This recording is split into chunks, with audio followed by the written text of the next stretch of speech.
Morning, friends. Today is the Feast of St. Jerome. I am a big fan of the doctor of the church.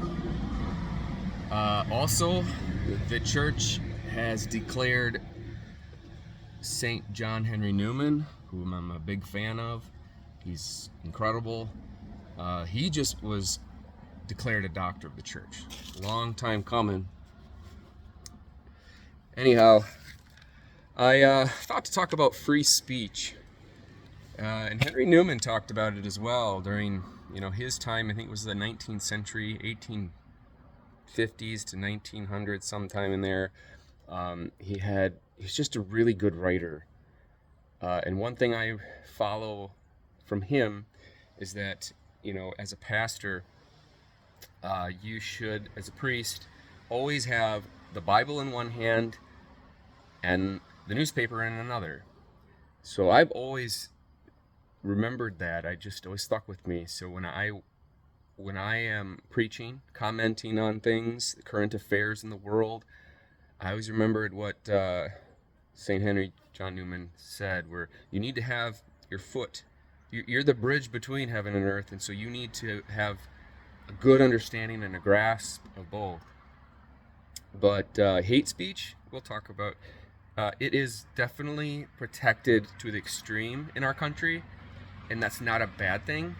I would say extreme because even hate speech is protected, and that's really challenging when people are, hate usually leads to more hate, which leads to more hate, and not all the time, but it can lead to violence. And that's what's hard to kind of compromise. So free speech isn't extreme in as much as in this country it's really, really, really protected. There's just one exception that it's not protected, and that's speech that incites violence. Anything that leads to illicit, illegal acts, immediate violence, that is not protected. So you just can't go say things willy-nilly and it leads to violence in any form. Illegal acts, etc., that will not be protected. But the First Amendment protects even hateful ideas, offensive hateful ideas. Our First Amendment is pretty strong. Our founding fathers created the Constitution because of that, because it was all censored back in the day in Europe, between France, England, throughout Europe. That's why a lot of Europeans came to this country and immigrated in the 18th century, 17th century. They're getting away from all of that censorship, that dictator, tyrannical governing monarchies that would take away all your guns, and you couldn't say anything on your heart and mind, and then you would be abused in so many ways, from taxes, overtaxation, taxation without representation, workers' rights. I mean, a lot of those evils erupted in Europe and the UK, and that's what led Karl Marx to write his manifesto, why he is the godfather of communism, because there was a lot of bad things going on in those monarchies. There was not a lot of democracies going on then, but John Locke and Adams and Washington and Hamilton and Jackson, and there was so many, you just look at the founding fathers and why they wrote the Bill of Rights, why they wrote the Constitution the way they wrote it. It was to protect the future of our country from those things. Women didn't have any rights to vote. Minorities, no voting. You didn't have any rights. The only ones who had rights were men,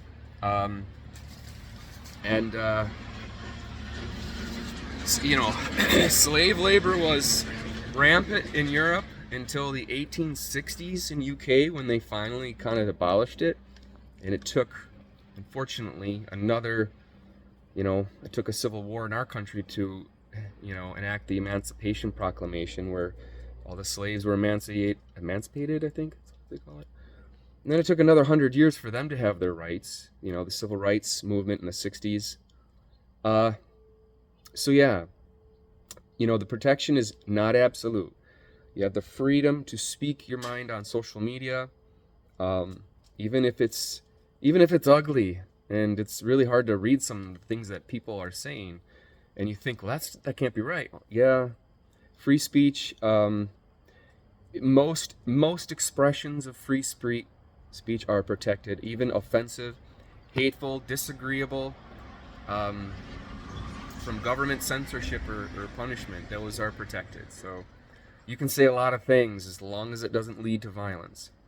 Uh, you can express unpopular or disagreeable opinions, deeply offensive ideas, unpopular views. They're all protected. Um, yeah, the government and other public institutions, schools, universities, they can't punish individuals for expressing offensive speech that others might find upsetting. So when you see these protests and these marches and everything and it's ugly, they have a right to be ugly. If they want, they can say what they want. And what we can do is have the, protests and expressions of your speech.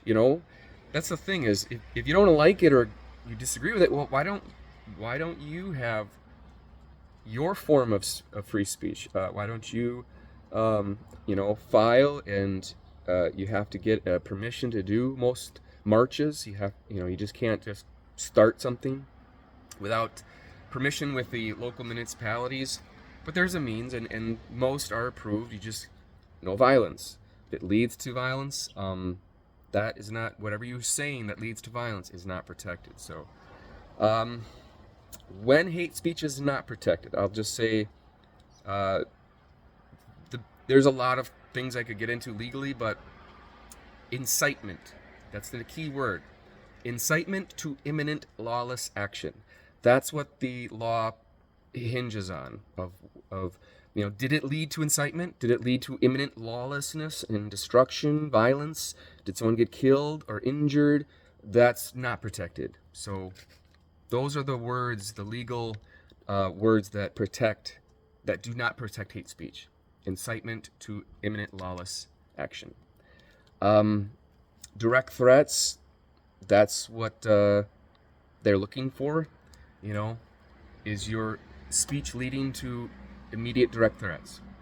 If it expresses serious threat or harm and others commit acts against it, yeah, you're going to be prosecuted. That's not covered. Discrimination, nope.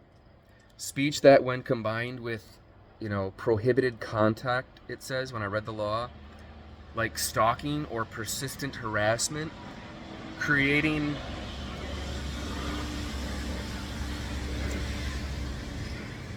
it's a very busy road I live near. Discriminatory harassment, creating a hostile environment that could be subject to sanctions. And then there's a few things that one considers. One, public versus private entities. Public universities, state actors are bound by the First Amendment. That's why you see the news, the government's taking away money from the universities because they are, not adhering to its protections, the First Amendment protections of free speech. The role of conduct is a second point. Second point, when speech is itself is protected, the conduct is looked at. If the conduct enables or is part of, such as stalking, incitement of violence, or any kind of physical action that leads to assault, that can be punished. So the speech, yeah, you can say what you want, but if it leads to violence, you'll be arrested. So it's harvest time, and that's all day. We got beans and corn to harvest. So for about next 4+ weeks, there's literally every 5-10 seconds there's a semi going by back and forth. I live in a bottleneck, a town where there's a bottleneck between 2 highways and a couple county roads. Anyways, off track. So the role of conduct. Speech itself might be protected, but the conduct it enables or part of is not. So again, incitement to imminent lawless action. So no violence and no incitement of violence.